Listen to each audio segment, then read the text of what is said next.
काशीराम साहब मानवर काशीराम साहब। बाबा साहब अमर रहे, बाबा साहब अमर रहे, बाबा साहब अमर रहे, मानव श्री काशीराम साहब अमर रहे, मानव काशीराम साहब अमर रहे, मानव श्री काशीराम साहब अमर रहे।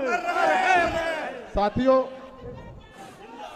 हेलो, जिंदाबाद जिंदाबाद बाबा साहब, साथियों, बाबा साहब, बाबा साहब, बहन कुमारी मायावती जी। साथियों, हमारे आपके बीच में बहुजन समाज पार्टी के नेशनल कोऑर्डिनेटर परम सम्मानीय बहन कुमारी मायावती जी के एकमात्र उत्तराधिकारी, युवा दिलों की धड़कन माननीय आकाश आनंद साहब हमारे आपके बीच में आ गए हैं। हम चाहेंगे आप लोग जोरदार तालियों के साथ माननीय आकाश आनंद साहब का स्वागत करें। हमारे आपके बीच में जिनको बेशर्मी से इंतजार कर रहे थे, काफी समय से बैठे थे, हमारे आपके बीच में बहुजन समाज पार्टी के नेशनल कोऑर्डिनेटर, हमारे आपके बीच में नेशनल कोऑर्डिनेटर हम सबके प्रेरणा स्रोत। मैं चाहूंगा आप हमारे जिले के मंडल के प्रभारी, जिले के जिलाध्यक्ष माननीय प्रत्याशी जी उन्नाव, आप लोग माननीय आकाश आनंद साहब का बड़ी माला पहनाकर स्वागत करने का कष्ट करें। आराम से, तो आप रुकिए, जाने दीजिए, जाने दीजिए, जाने दीजिए, हटो हटो।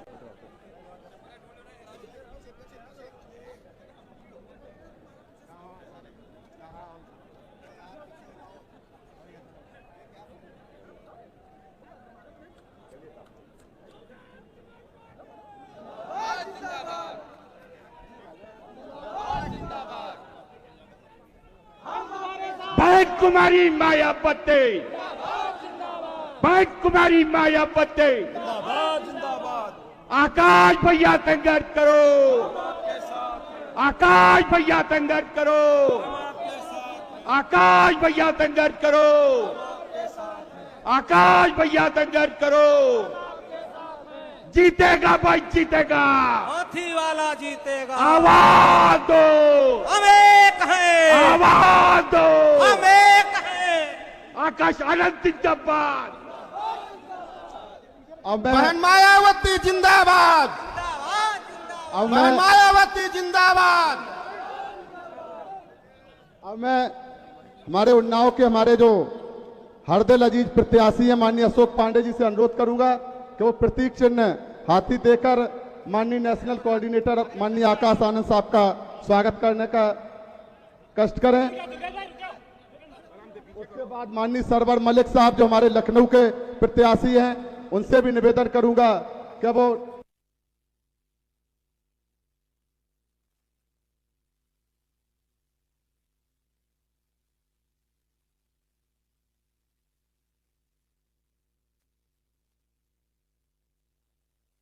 जिलाध्यक्ष उन्नाव वो भी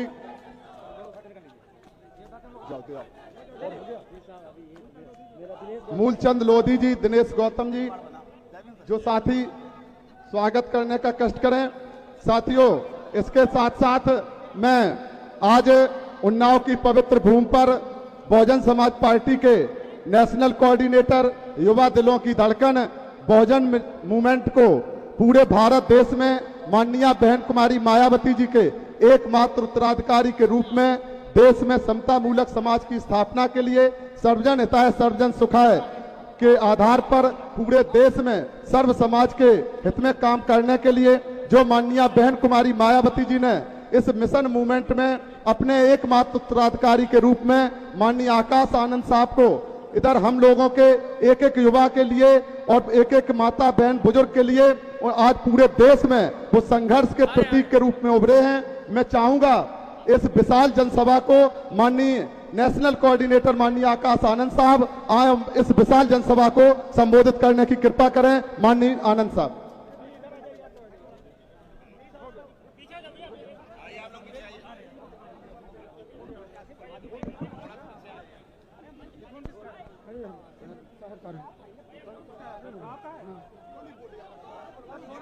अब मैं चाहूंगा हमारे उन्नाव के जो हमारे प्रत्याशी हैं माननीय अशोक पांडे साहब के माननीय नेशनल कोऑर्डिनेटर साहब के सम्मान में स्वागत में 2 शब्द कहने का कष्ट करें।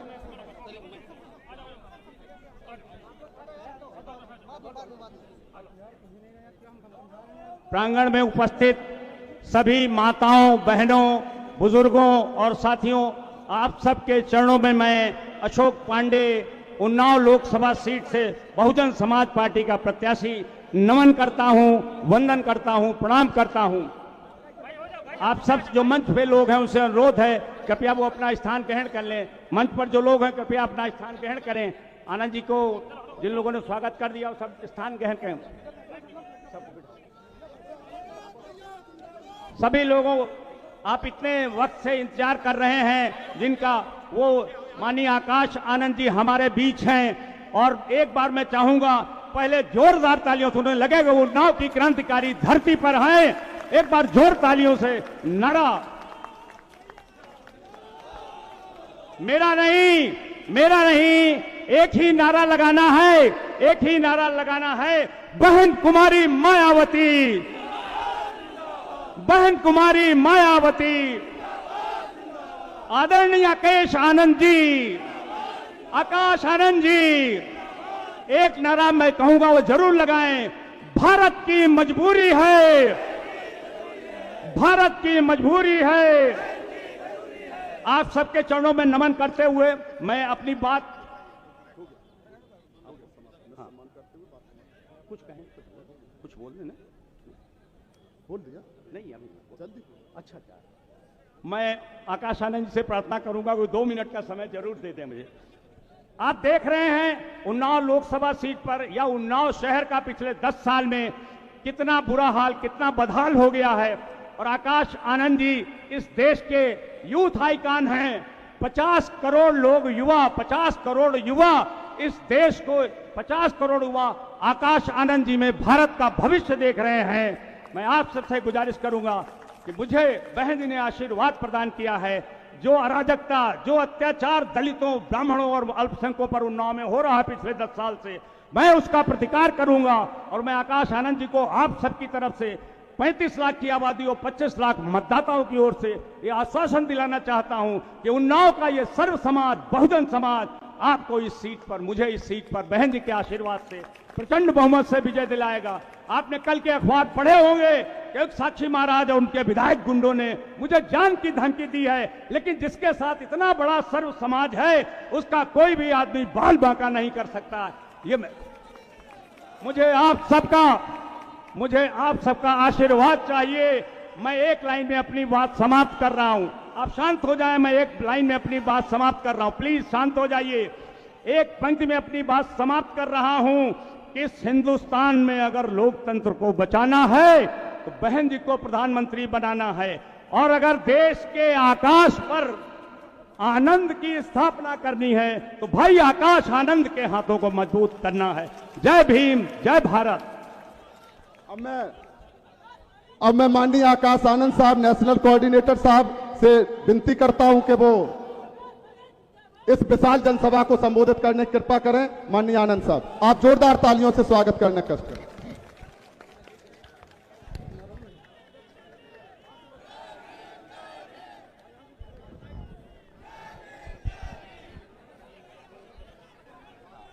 देखो यार क्या कर रहे हैं यार, कुछ क्या मतलब क्या कर रहे हैं।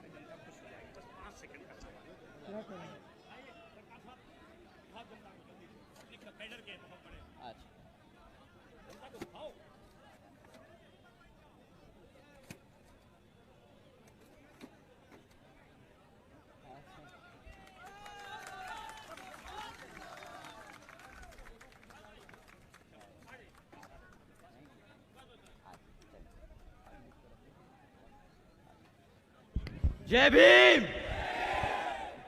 साथियों, आप सब काफी देर से इंतजार कर रहे हैं। मैं समझ सकता हूं कि काफी गर्मी में हमारी सभी माताएं बहनें, हमारे सभी बड़े बुजुर्ग, हमारे सभी जोशीला युवा साथी, आप सब आज जो अपना कीमती समय निकालकर हमें सुनने आए, तो आप सभी को मैं तहे दिल से धन्यवाद करता हूं। साथियों, अपनी बात आप लोगों के बीच में रखने से पहले मैं यहाँ अपने सभी संतों, गुरुओं व महापुरुषों में से खासकर महात्मा ज्योतिबा फूले, छत्रपति शाहूजी महाराज, नारायण गुरु, पेरियार रामास्वामी जी, बाबा साहब डॉक्टर भीमराव अंबेडकर जी एवं मान्यवर साहब श्री काशीराम जी को नमन करता हूं। साथियों, साथ साथ मैं बहुजन समाज पार्टी की राष्ट्रीय अध्यक्ष व उत्तर प्रदेश की 4 बार मुख्यमंत्री व पूर्व सांसद आदरणीय बहन जी के नाम से लोकप्रिय आदरणीय बहन कुमारी मायावती जी को भी पूरे तहे दिल से आभार प्रकट करता हूं। साथियों, जिन्होंने अपनी पूरी जिंदगी बामसेस, DS4 व BSP के जन्मदाता एवं संस्थापक मान्यवर साहब श्री काशीराम जी के बताए हुए रास्ते पर चलकर परम पूज्य बाबा साहब डॉक्टर भीमराव अंबेडकर जी के मानवतावादी व आत्मसम्मान एवं स्वाभिमान के मूवमेंट के कारवा को अपने आजीवन त्याग, तपस्या व कड़े संघर्ष के जरिए एक नई राजनीतिक ऊर्जा शक्ति प्रदान की है तथा उत्तर प्रदेश जैसे महत्वपूर्ण राज्य में 4 बार अपनी पार्टी BSP के नेतृत्व में सरकार बनाकर खासकर बहुजन समाज के लिए एक ऐसी मिसाल बन गई हैं जिससे प्रेरणा लेकर करोड़ों लोग आज यहाँ सामाजिक परिवर्तन व आर्थिक तरक्की के मिशनरी कार्य से जुड़े हुए हैं।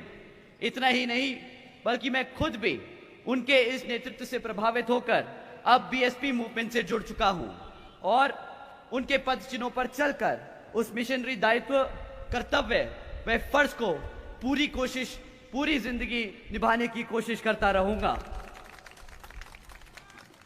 साथियों, जैसा कि आप जानते हैं कि लोकसभा आम चुनाव चल रहे हैं और इन लोकसभा आम चुनावों में पिछले चुनावों की तरह ही यहां पर दुश्मन साम दाम दंड भेद का इस्तेमाल कर आप लोगों को, हमारे कैडर को, हमारे कार्यकर्ता को, हमारे वर्करों को अंदर से कमजोर करने की कोशिश करेगा, गुमराह करने की कोशिश करेगा।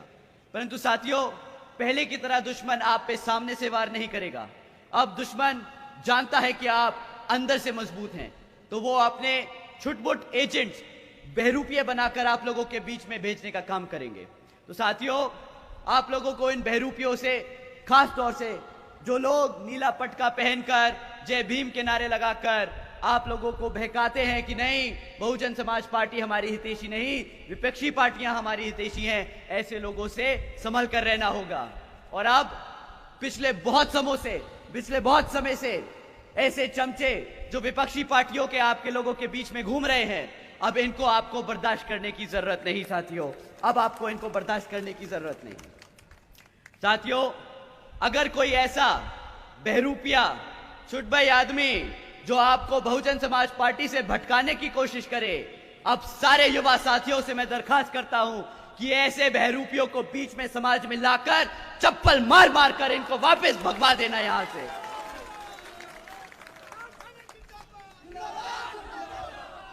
साथियों, जैसा कि आप जानते हैं, ये बहरूपिये, ये दुश्मन हमारे समाज को अंदर के साथ साथ बाहर से भी बहुत नुकसान पहुंचाने की कोशिश करते हैं।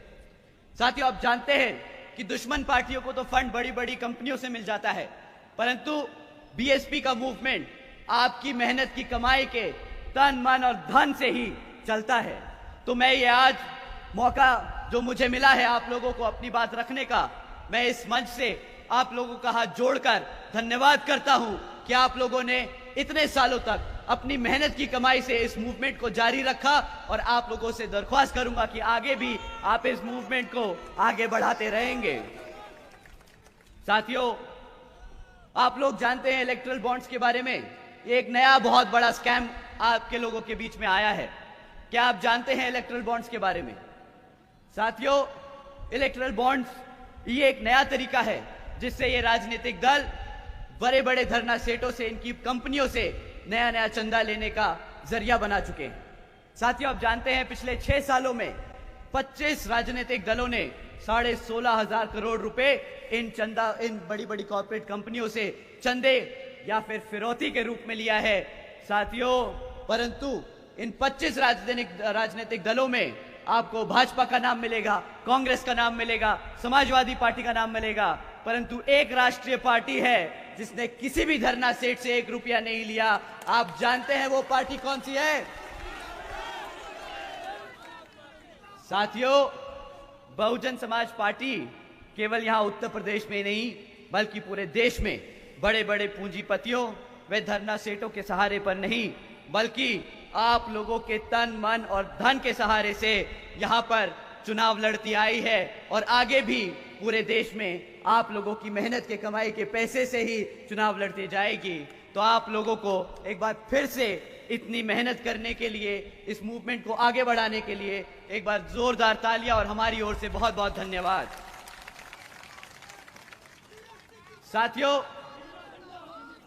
साथियों, इस चुनाव में हमारी तरह ही और भी विपक्षी पार्टियां आप लोगों के बीच में आकर आपसे वोट मांगने का काम करेंगी, परंतु इस बारी आपको किसी भी पार्टी को वोट डालने से पहले उनसे उनके पिछले 10 साल का रिकॉर्ड मांगना है। बाहर बीजेपी की सरकार पिछले 10 साल से सत्ता में आसीन है। अब आपको उनसे पिछले 10 साल का रिकॉर्ड मांगना है कि भाई पिछले 10 साल में तुमने हमारे समाज के लिए क्या क्या काम किया, वो आज आप हमें बताओ, तब हम आप पे एक बारी को फिर से विश्वास करने का काम करें। साथियों, परंतु ये लोग पिछले 10 साल से एक भी क्षेत्र में, किसी भी क्षेत्र में आप लोगों के लिए काम नहीं कर पाए हैं। साथियों, हम इनसे जाति और धर्म के आधार पर नहीं, हम इनसे शिक्षा, रोजगार और सुरक्षा के आधार पर वोट मांगने को, जस्टिफाई करने को कहेंगे। साथियों, आपको इन 3 मुद्दों पे उनसे सवाल उठाने हैं। साथियों, अगर हम आपसे शिक्षा के मुद्दे पे इनकी कमियों के बारे में आप लोगों के बीच में रखें तो साथियों आपको जानकर हैरानी होगी कि पिछले 10 साल में शिक्षा के क्षेत्र में भाजपा की सरकार ने हमारे सभी बच्चों के साथ जो खिलवाड़ किया है वो बर्दाश्त करने लायक नहीं, वो किसी माफी के लायक नहीं, वो किसी चुनावी जनसभा में कोई भाषण के लायक नहीं, इसके लिए कोई जस्टिफिकेशन नहीं है। साथियों, जैसा कि आप जानते हैं, पिछले 10 साल से भाजपा की सरकार ने शिक्षा के क्षेत्र में इतना बुरा हाल कर दिया है कि आज अगर आप 8वीं कक्षा के बच्चे से, सरकारी स्कूल के 8वीं कक्षा के बच्चे से गुणा भाग करने को कहो या अंग्रेजी में 2 लाइनें बोलने को बोलो तो वो बेचारा ना गुणा भाग कर पाता है, ना अंग्रेजी के 2 शब्द समझ पाता है। इतना बुरा हाल है इस भाजपा की सरकार के रहते हुए।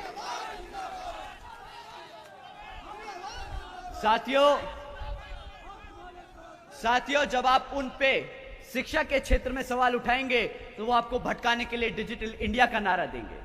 डिजिटल इंडिया के नाम पे आपको भटकाने की कोशिश करेंगे। परंतु साथियों, डिजिटल इंडिया का भी सच ये है कि पिछले 10 साल में 65% से ज्यादा स्कूलों में आज भी एक भी कंप्यूटर की फैसिलिटी नहीं है।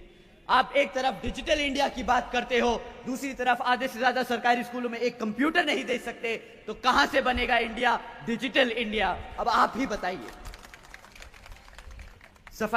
साथियों, जब आप इनको डिजिटल इंडिया के नाम पे घेर लोगे, जब आप शिक्षा के नाम पर घेर लोगे, तो ये बोलेंगे कि नहीं भाई, भारत तो बहुत ज्यादा तरक्की कर रहा है, हमारे बच्चे बच्चे को रोजगार मिल रहा है। तो साथियों, रोजगार के नाम पे भी जो इन्होंने मजाक किया है वो भी मैं आप लोगों के बीच में रखना चाहूंगा।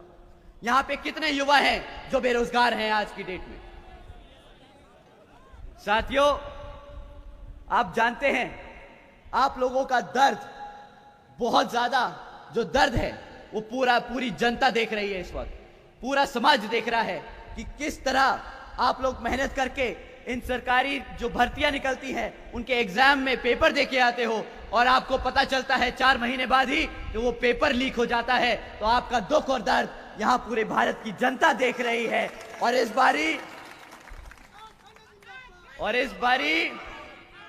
बारी हमारे युवा साथी इनको बख्शेंगे कि नहीं, बताइए।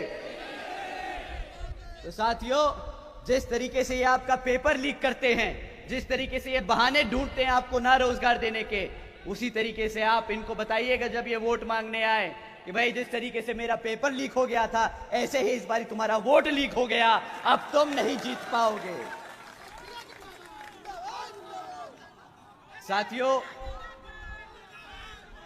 साथियों, आज देश की इतनी बुरी हालत हो चुकी है कि आज 30% पढ़ा लिखा युवा भी बेरोजगार घूम रहा है। आज 3 में से 1 युवा बेरोजगार है। और ये नहीं कि ये बेरोजगार ये इनके पास नौकरियां नहीं है कि आपको दे पाए। आप जानते हैं, सेंट्रल गवर्नमेंट में अभी 30 लाख से ज्यादा पद खाली पड़े हैं, जो ये चाहे तो कल भर के आप सबको रोजगार दे सकते हैं। परंतु साथियों, इन लोगों की नीयत नहीं है, ये लोग चाहते नहीं है कि आपको रोजगार मिल जाए, क्योंकि अगर आपको रोजगार मिल गया तो आप अपने संवैधानिक हक के आधार पर आरक्षण के लिए भी मांग कर सकते हैं। साथियों, 2016 से नौकरी नहीं दी है मेरे भाई, 2014 से किसी को भी नौकरी नहीं मिली है। ये लोग 2 करोड़ सालाना नौकरी का वादा करे थे तुम सबसे, कितने लोगों को रोजगार मिला है? कितने लोगों को रोजगार मिला है? नहीं मिला। तुम्हें पता है, न्यूज़पेपर भी आजकल बेशर्मों की तरह ये खबरें छाप रहे हैं। न्यूज़पेपर में भी आजकल ऐसी खबरें चल रही हैं, मैं एक पढ़ के सुनाता हूं। 17 लाख से ज्यादा युवकों को मात्र 3,500 नौकरियों के लिए अप्लाई किया। 17 लाख से ज्यादा बच्चे मात्र 3,000 नौकरियों के लिए अप्लाई कर रहे हैं। इतना बुरा हाल है। और ये 3,000 नौकरियां कोई पढ़े लिखे नौकरियों नहीं, कोई बड़ी अफसर की पोजीशन नहीं थी, ये प्यून की नौकरी थी। और इसके लिए पीएचडी स्कॉलर्स अप्लाई कर रहे हैं, ग्रेजुएट्स अप्लाई कर रहे हैं, मेरे जैसे यहां पढ़े लिखे भाई लोग अप्लाई कर रहे हैं।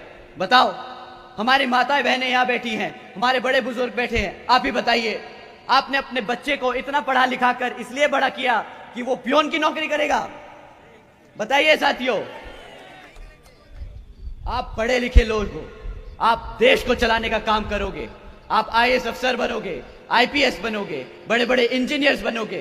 साथियों, अगर आपने यहां पे हाथी को जिताकर बहन जी को प्रधानमंत्री बनाने का काम किया, तो यह हमारा आपसे वादा है कि बहुजन समाज के साथ साथ सर्व समाज में से हर एक गरीब बच्चा, पढ़ा लिखा बच्चा यहां पे एक बड़ी नौकरी पर बैठा होगा।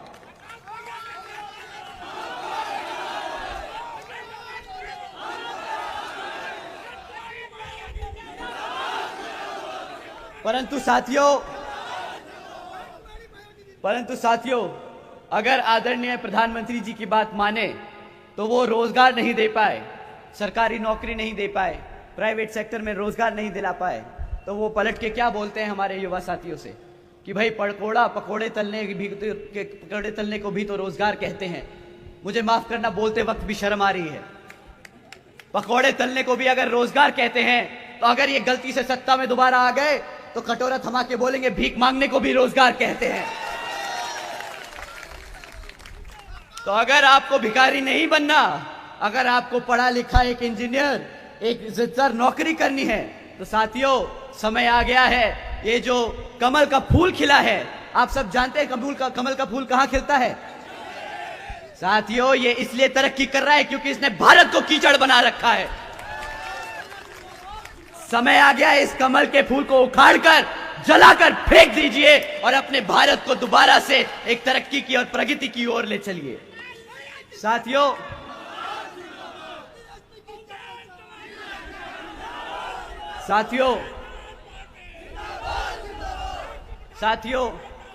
जब हमारे युवाओं को रोजगार नहीं दे पाए ये कमल के फूल वाले, जब हमारे बच्चों को शिक्षा नहीं दे पाए, तो ये आप लोगों का ध्यान भटकाने के लिए क्या कहते हैं कि भाई हम आपको मुफ्त में राशन दे देंगे।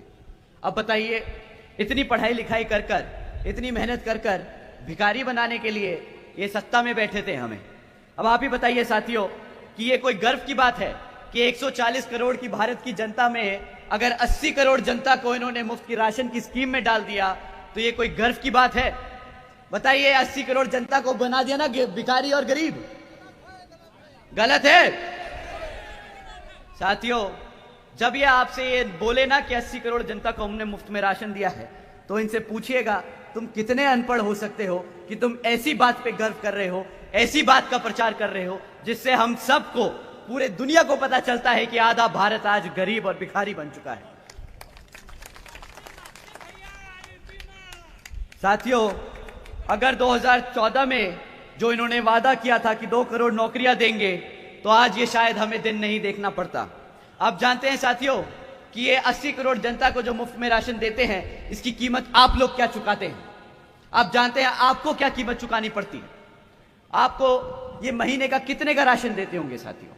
बताइए, 200 रुपया, 200-300 रुपया, 100 रुपए? अरे भाई, ईमानदारों की सरकार है, ऐसे कैसे बोल सकते हो कि 100 रुपए? 1000 रुपए का राशन देते हैं तुम्हें, 1000 रुपए का। बहुत ईमानदार, बहुत ही ज्यादा ईमानदार हैं। ठीक है, तो 1000 रुपए के हिसाब से भी गुणा लगा लेते हैं, गणित लगा लेते हैं, ठीक है। तुम्हें साल का 12,000 रुपए से राशन तो ज्यादा से ज्यादा का नहीं देते होंगे, 12,000 से ज्यादा रुपए का राशन तो नहीं मिलता होगा ना। अगर क्लास 4 की नौकरी लगी होती तो कितना कमाते महीने का?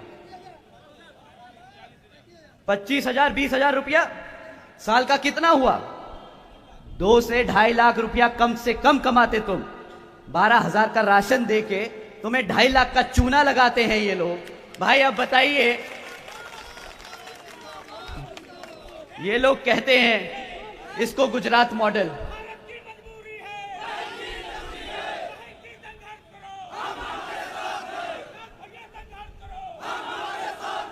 साथियों, 12,000 देके 2.5 लाख चूना लगाना शायद गुजराती मॉडल होगा। हमें ये गुजराती मॉडल नहीं रचता, हमारी यूपी की जनता को नहीं चाहिए ये गुजराती मॉडल। मेरे भाई, किसको चाहिए ऐसा ये मॉडल? बताइए यहां पे। नहीं चाहिए? 2.5 लाख की नौकरी चाहिए ना? तो हाथी पे बटन दबाओ, हाँ करना बंद करो, हाथी पे बटन दबाओ और बहन जी को प्रधानमंत्री बनाने का काम करो साथियों।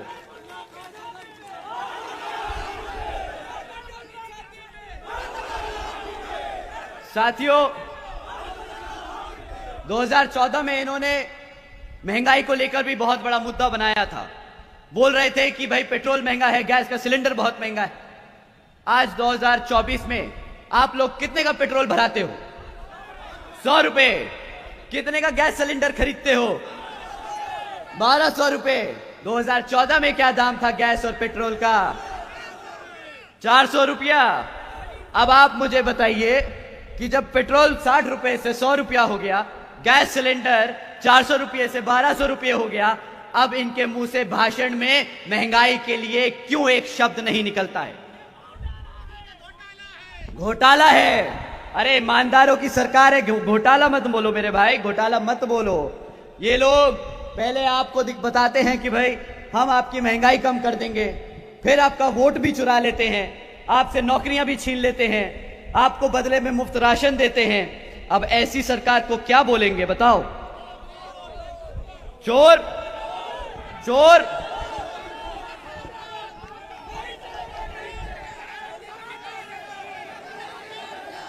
साथियों, ये एक नंबर के धोखेबाज है, धोखेबाज। चूना लगाना बखूबी जानते हैं, आंखों में धूल झोंकना बखूबी जानते हैं। इनकी बातों में नहीं आना, इनकी एक भी शब्द आपको मानने की जरूरत नहीं है। अगर ये आपसे बोले कि भाई 5 साल और दे दो, इन्होंने क्या बोला था कि मुझे सिर्फ 60 महीने चाहिए, 60 महीने चाहिए, मैं काला धन ले आऊंगा नोटबंदी के बाद। आज 10 साल बाद भी सारे नोट आपके बदल दिए, सारा धन घूम गया, पर कितने लोग हैं जिनका काला धन पकड़ा गया? कितने लोग जेल में गए? अब आप ही बता दीजिए। कोई नहीं गया। पता है क्यों नहीं गया? क्योंकि तुम्हारा नोट जो बदल रहा था वही साला लेके बैठा था, सारे के सारे नए लोग। साथियों, कुछ दिन पहले एक बहुत बड़े भाजपा के नेताजी ने हमें बोला कि भाई तुम यूपी की बीजेपी की सरकार को बुलडोजर की सरकार बोलकर बदनाम कर रहे हो। यूपी में बीजेपी की सरकार ने जनता के लिए इतने सारे काम किए, तुम अगर अपनी आंखें खोल के देखोगे तो तुम्हें पता चलेगा कि यहां पर कितनी तरक्की करी है यूपी ने। यूपी की सरकार तरक्की की सरकार है।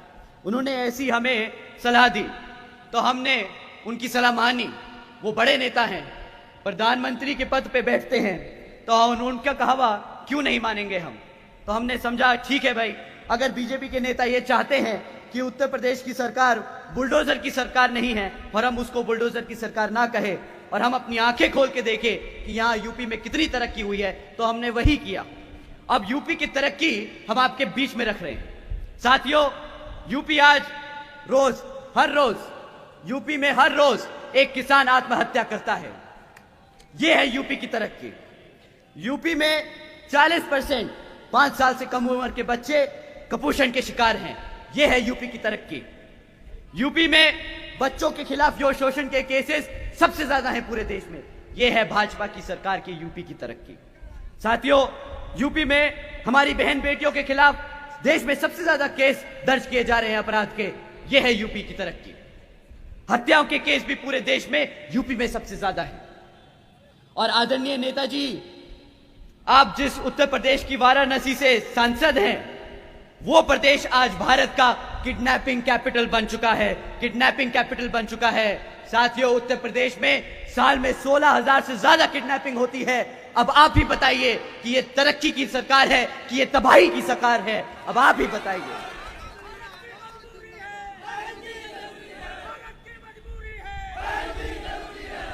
साथियों,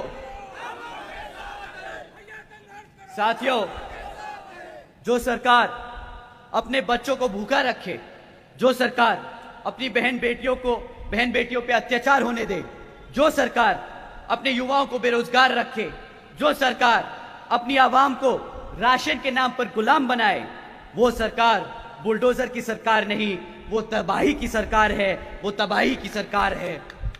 साथियों,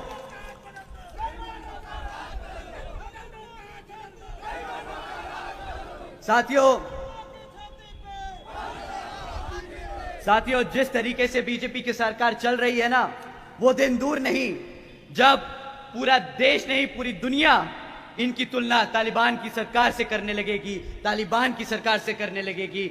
ये लोगों की सरकार तबाही की सरकार है, ना कि तरक्की की सरकार है। आप लोगों से मैं फिर से दरख्वास्त करता हूं साथियों, इन्होंने साल का 2 करोड़ नौकरी देने का वादा किया था, वो भी एक धोखा था। इन्होंने अग्निवीर योजना चलाई, उसके द्वारा भी इन्होंने हमारे युवा साथियों के साथ खिलवाड़ किया। साथियों, नोटबंदी के नाम पर इन्होंने कहा काला धन लेके आएंगे, वो भी आज तक 1 रुपया वापस नहीं आया। अब आप ही बताइए साथियों, क्या ऐसी सरकार आपको मंजूर है कि नहीं? तो साथियों, अब समय आ गया है कि इस चुनाव में इस कमल को उखाड़ कर फेंक, यहां पर अपने बहुजन समाज पार्टी को सत्ता में लाने का। साथियों,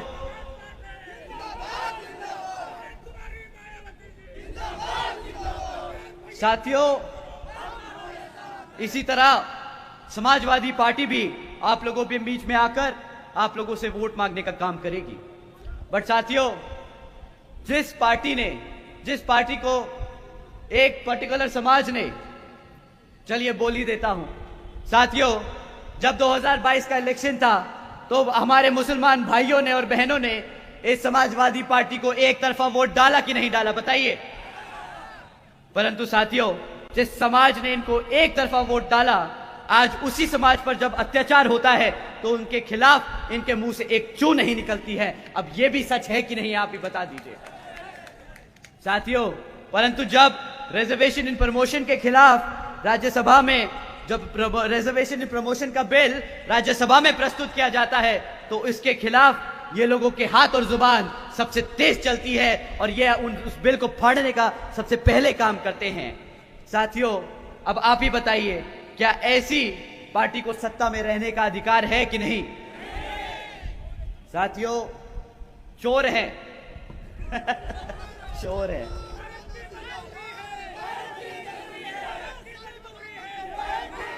साथियों, ये चोर नहीं है, साथियों ये चोर नहीं है, ये जरूरत से ज्यादा समझदार हैं, ये जरूरत से ज्यादा समझदार हैं। साथियों, जो अपने समाज के नाम पर सिर्फ अपने परिवार को चुनाव लड़ाए, उससे पूछना चाहिए कि भाई क्या पूरे यादव समाज में आपको आपके परिवार के अलावा कोई भी काबिल आदमी नहीं मिला जो चुनाव लड़के पार्लियामेंट जा सके? अब आप बताइए साथियों, क्या ऐसा होता है, कोई ऐसी होती है कोई राजनीतिक पार्टी जो सिर्फ अपने परिवार को लड़ाए? नहीं ना साथियों। तो अब मैं आप लोगों से दरख्वास्त करूंगा कि हमारे यादव समाज के भाई बहनों से भी दरख्वास्त करूंगा कि साथियों, ये पार्टी, अगर आप लोग इनको भी वोट डालेंगे तो आप अपने समाज से गद्दारी कर रहे होंगे। ये आपका प्रतिनिधित्व नहीं कर सकते, ये आपके हकों के लिए नहीं लड़ सकते। ये बहुत ही ज्यादा सेल्फिश, अंग्रेजी में कहूंगा सेल्फिश लोग हैं।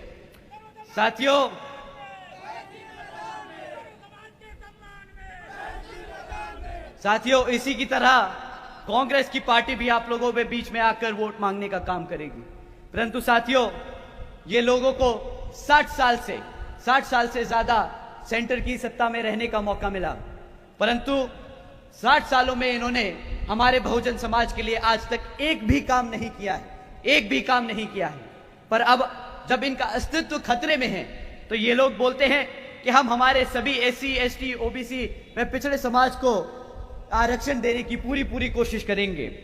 साथियों, आपको बस इनसे एक ही सवाल पूछना है कि भाई तुम जो भी वादे कर रहे हो, तुम पहले वो वादे जहां पे तुम्हारे राज्य की सरकार चल रही है वहां पूरे करो, फिर यहां पे आना और फिर उत्तर प्रदेश में हमारे बहुजन समाज से वोट मांगने का काम करना। साथियों, ये आपने एक बार इनसे बोल दिया तो ये पलट के आपको अपना मुंह नहीं दिखाएंगे, क्योंकि इनकी नीयत नहीं है कि आपके बहुजन समाज के लिए ये कोई भी काम कर दें। परंतु साथियों, इन लोगों पे और समय ना जाया करते हुए मैं आपको बहन जी के मॉडल ऑफ गवर्नेंस के बारे में बताना चाहूंगा, जिसके आधार पे आप अपने समाज में जाकर अपने लोगों को बहन जी के कामों के बारे में बताएं और यहां पर बहुजन समाज पार्टी के प्रत्याशियों को जिताने का काम करें।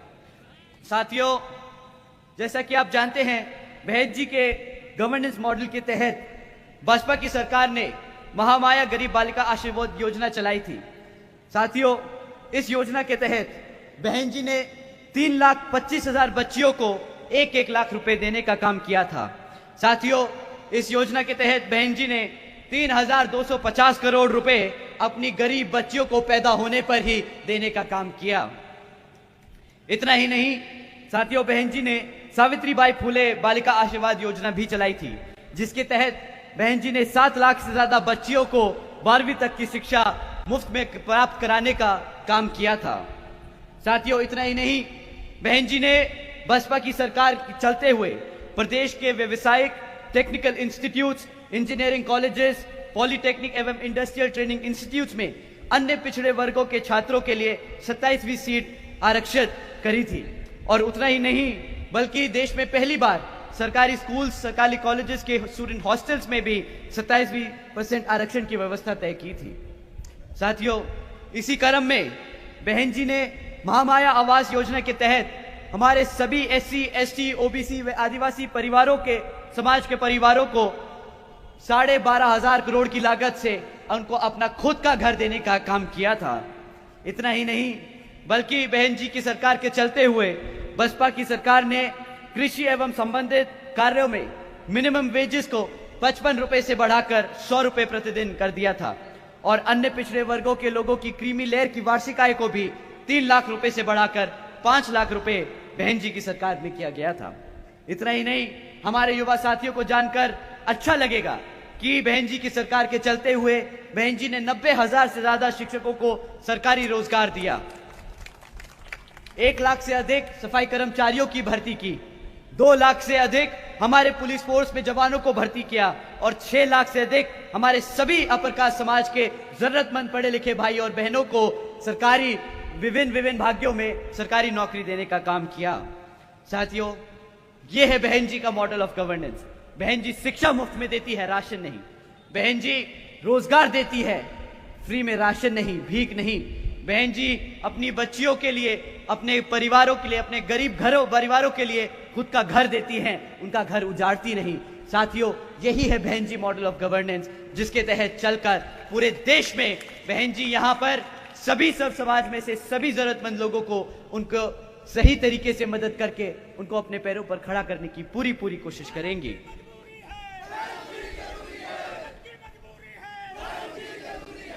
साथियों, इन्हीं कुछ जरूरी बातों के साथ ही अब मैं आप सभी से, सभी लोगों से, और खैर मेरे साथ साथ ये मेरे व खासकर आदरणीय बहन कुमारी मायावती जी की भी ये विशेषकर खास अपील है कि इस समय देश में हो रहे लोकसभा आम चुनाव में आप सभी लोग हर मोर्चे पर सावधान रहें। आप लोग अपने वोट को, आपका वोट बहुत कीमती है, आप अपने वोट को किसी को खरीदने ना दें, आपका वोट कोई लूट ना पाए, आपका वोट कहीं जाया ना हो जाए, कोई जाति, बरादरी, धर्म, मंदिर, मस्जिद या किसी भी भावना आदि के नाम पर कोई स्वार्थी आप अपने जाल में फंसाकर आपके वोट का दुरुपयोग न कर पाए। क्योंकि साथियों, देश में हर एक महिला, पुरुष व युवक को वोट का अधिकार यहाँ परम पूज्य बाबा साहब डॉक्टर भीमराव अंबेडकर जी की अति महत्वपूर्ण देन है। मैं आप सभी से ये खास अपील करता हूं कि हमारे सभी साथियों को इस समय अपना सभी आपसी झगड़ा, मनमुटाव, मिसअंडरस्टैंडिंग्स, जितना भी नाराजगी है आपस में एक तरफ कर इस समय यहाँ पर बहुजन समाज पार्टी के प्रत्याशी को भारी वोटों से जिताकर पार्लियामेंट में भेजने का काम करें, ताकि फिर आप अपनी आदरणीय बहन कुमारी मायावती जी को प्रधानमंत्री बना सके।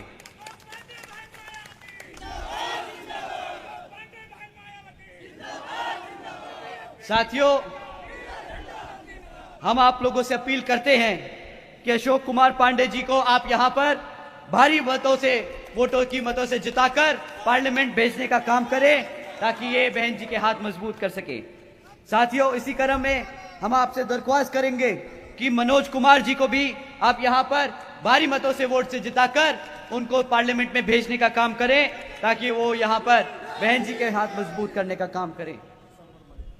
साथियों, खासकर यहां पर मैं आप लोगों से अपील करता हूं कि सरवर मलिक जी को भी आप भारी वोटों से जिताकर पार्लियामेंट में भेजने का काम करें, ताकि वो आपके हकों के लिए पार्लियामेंट में आपकी आवाज उठा सके और बहन जी को प्रधानमंत्री बना सके।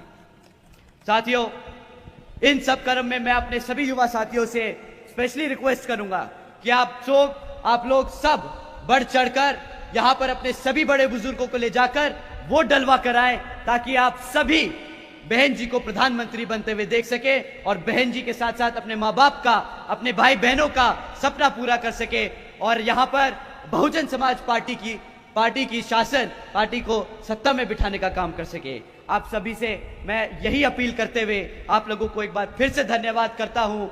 जय भीम, जय भारत।